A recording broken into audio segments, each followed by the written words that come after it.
Behind the bench sat Clarence Thomas, a Supreme Court justice whose presence stirred mixed feelings in the room.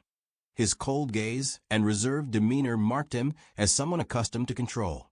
But today, a faint spark flickered in his eyes, perhaps a premonition of conflict.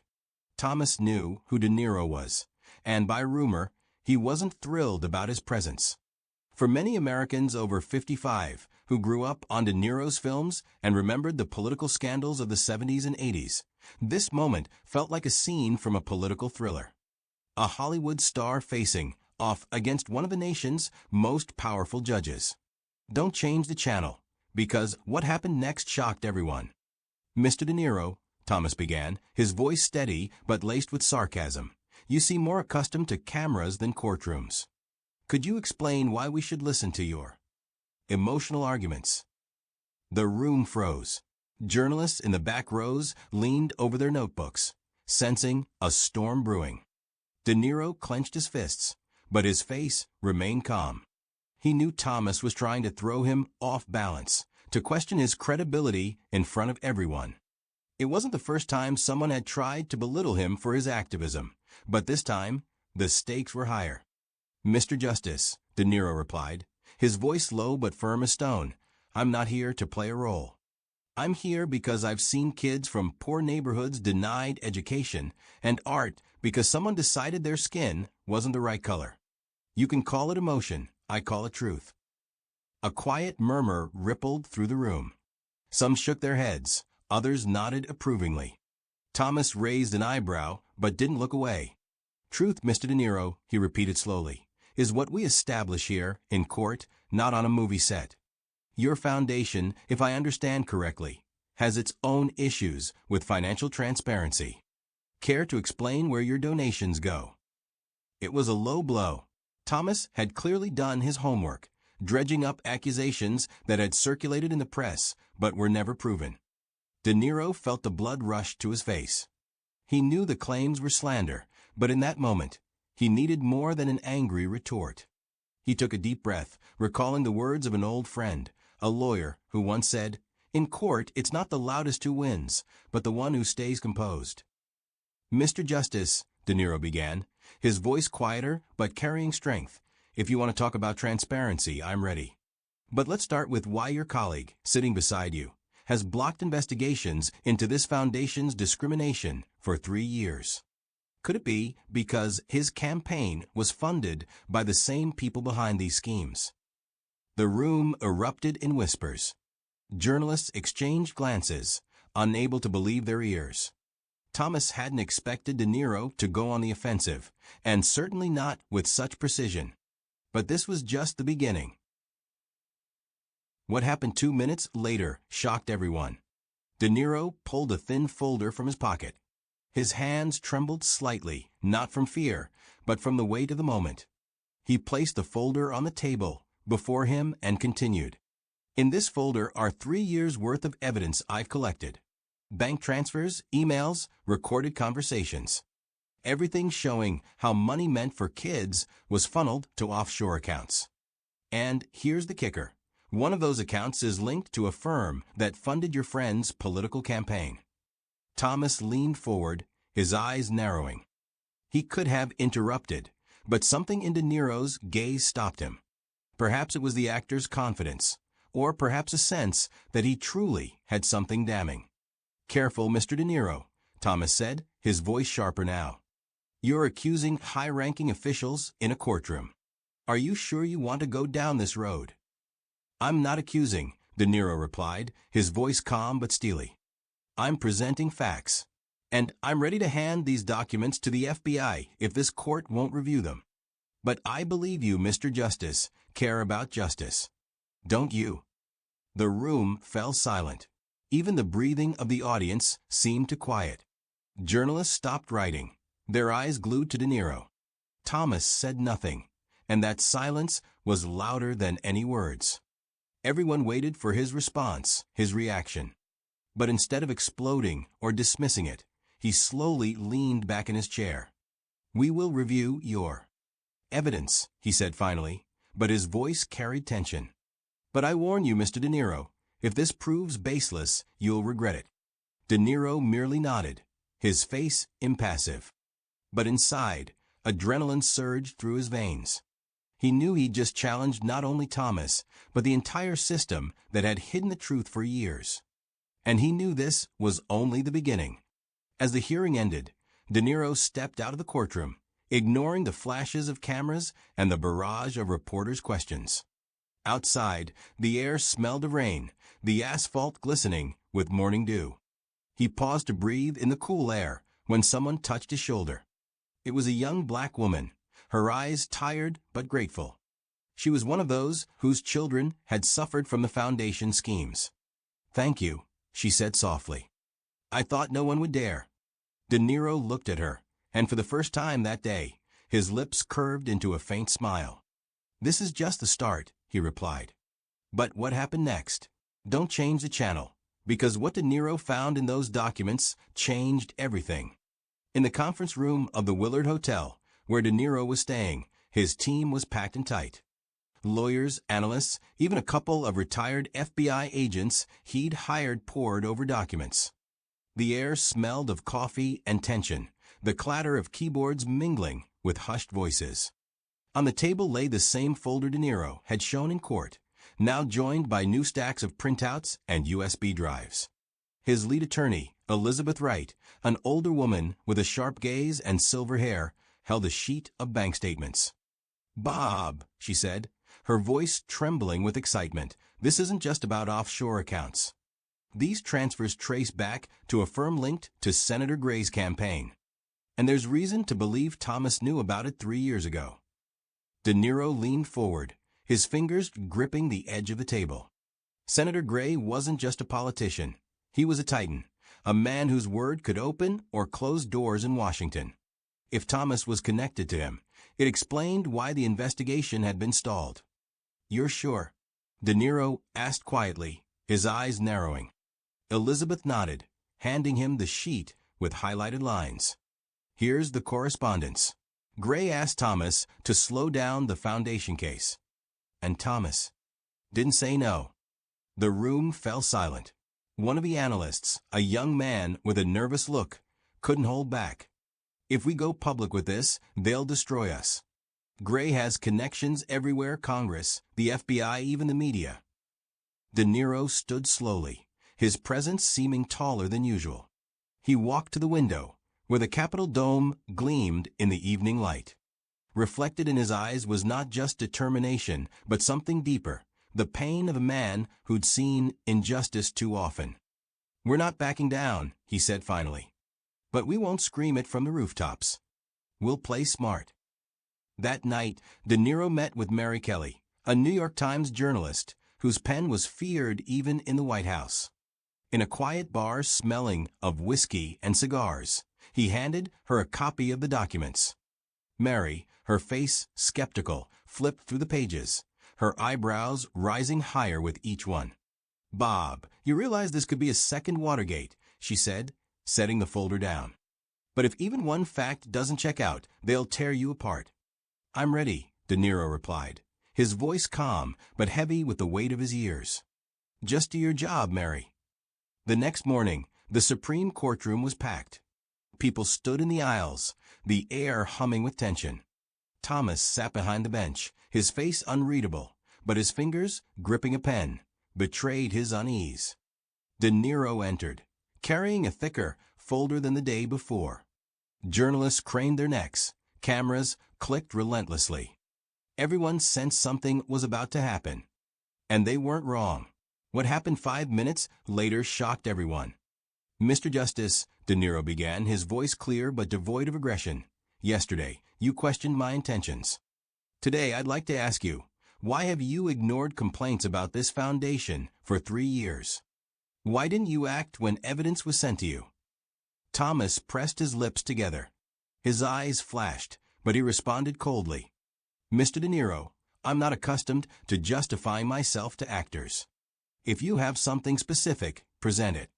De Niro slowly opened the folder and pulled out a sheet.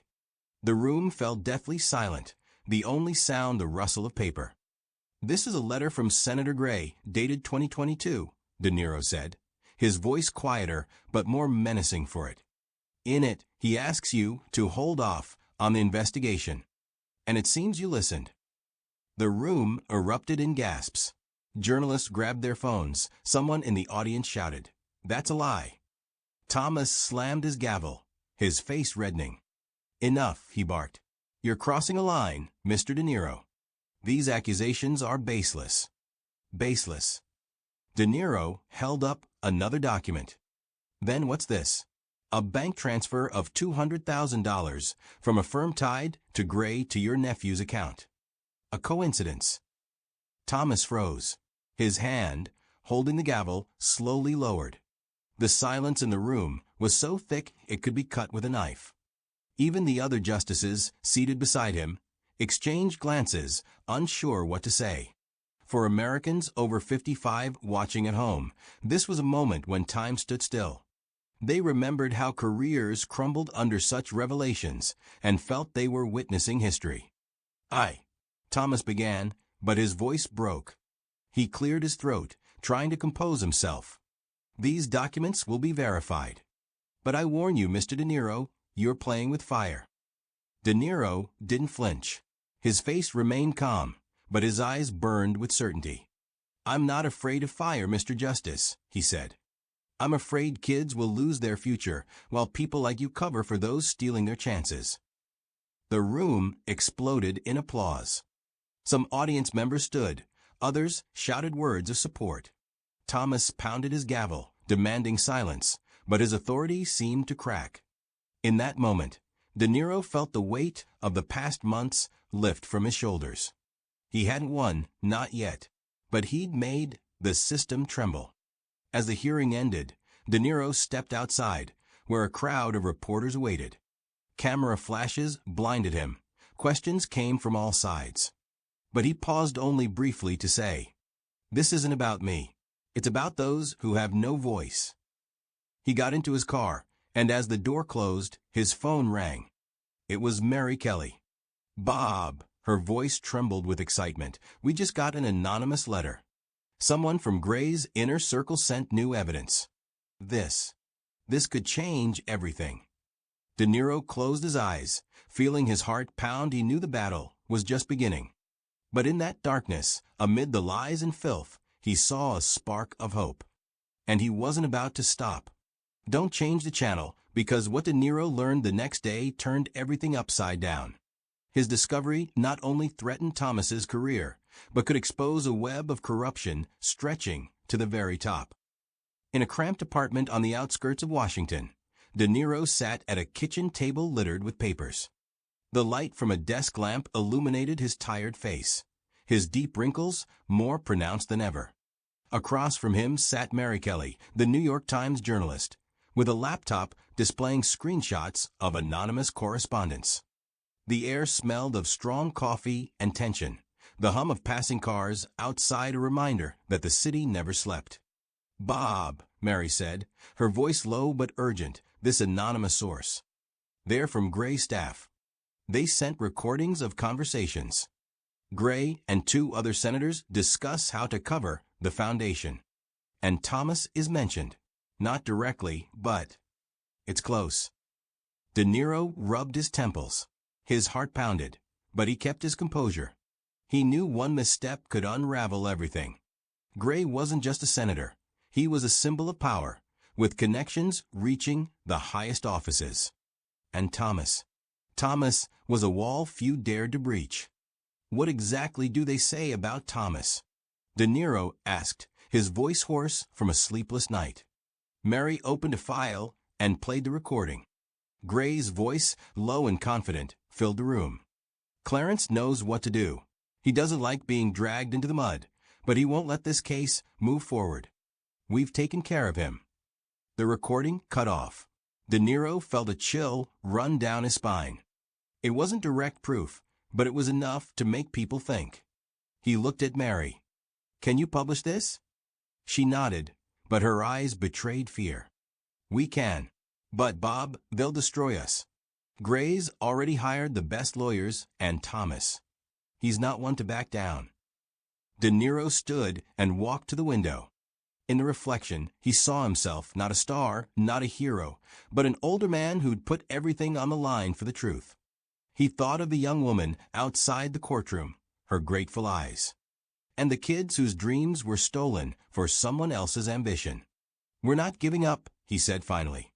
"But we won't fight with their weapons. No scandals, no shouting. We'll give people the facts and let them decide." The next day, the New York Times published Mary Kelly's article. The headline was restrained but powerful: "Shadow over the Foundation. Is there a link between Senator Gray and the Supreme Court?" The article didn't accuse directly, but quoted the recordings, transfers, and correspondence. By evening, it was reprinted by dozens of outlets, from CNN to Fox News. Social media exploded. Hashtag De Niro vs. Thomas trended nationwide. For Americans over 55 who'd seen the system hide the truth for years, it was like a breath of fresh air. Thomas issued a statement calling the accusations slander and promising legal consequences. But his voice, usually cold and confident, trembled this time. Gray, meanwhile, vanished from the public eye, his press office offering only a vague comment about a political attack. But the pressure mounted. The FBI announced it was reviewing De Niro's documents. The final hearing was historic. The Supreme Courtroom was overflowing, the air thick with tension. Thomas sat behind the bench, his face pale and strained. De Niro entered, holding just one thin folder, but its weight was undeniable. Journalists whispered, cameras buzzed like a swarm of bees. Everyone knew this was the culmination. And they weren't wrong. What happened 10 minutes later left everyone in awe. De Niro stood, his posture straight but not aggressive. He looked at Thomas, and in his eyes was neither anger nor triumph, just calm certainty. "Mr. Justice," he began, his voice clear but soft, "I didn't come here to destroy you or anyone else. I came because I believe that even in this room, where power often wins, truth has a chance. I brought you one more document. It's not an accusation. It's a letter from a mother whose son lost a scholarship because of the foundation schemes. She's not asking for punishment, but for justice. I'd like you to read it." Thomas frowned, his fingers tightening on the edge of the bench. He could have refused, could have called it manipulation. But something in De Niro's voice, in the silence of the room, made him reach out. He took the letter and began to read. With each second, his face changed. Anger gave way to something else, something human. The room was deathly silent, the only sound the rustle of paper. When Thomas finished, he set the letter down and sat in silence for a long moment. Then he looked up at De Niro. "Mr. De Niro," he said, his voice quiet but lacking its usual chill, "this court will review all the evidence you provided. And I promise we will get to the truth."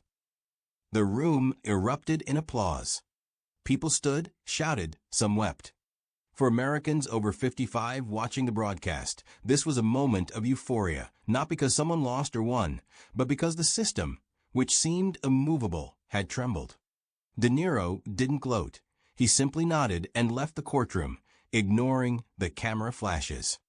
Outside, the air smelled of spring rain. De Niro paused to breathe it in when he heard a voice behind him. It was the same mother whose letter he'd given Thomas. "You did it," she said, her eyes shining with tears. "My son. He believes he has a chance again." De Niro smiled, faintly, but genuinely. "It wasn't me," he replied. "It was you." And everyone who didn't stay silent.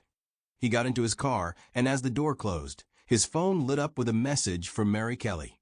FBI launched an investigation into Gray. This is just the start. De Niro leaned back in his seat, exhaustion mixing with relief. He didn't know what would happen next, whether the guilty would be punished or the system would slip away again. But he knew he'd moved a stone that had lain still for years. And that was enough. That evening, in the quiet of his hotel room, he turned on the TV. On the screen, older Americans, teachers, veterans, retirees spoke about him, about hope, about how truth still mattered. And though new battles lay ahead in that moment, De Niro felt something he hadn't in years. faith that a small step could change everything. What happened next? No one knew for sure. But in the hearts of those who witnessed this story, a spark remained, a spark promising that change was possible.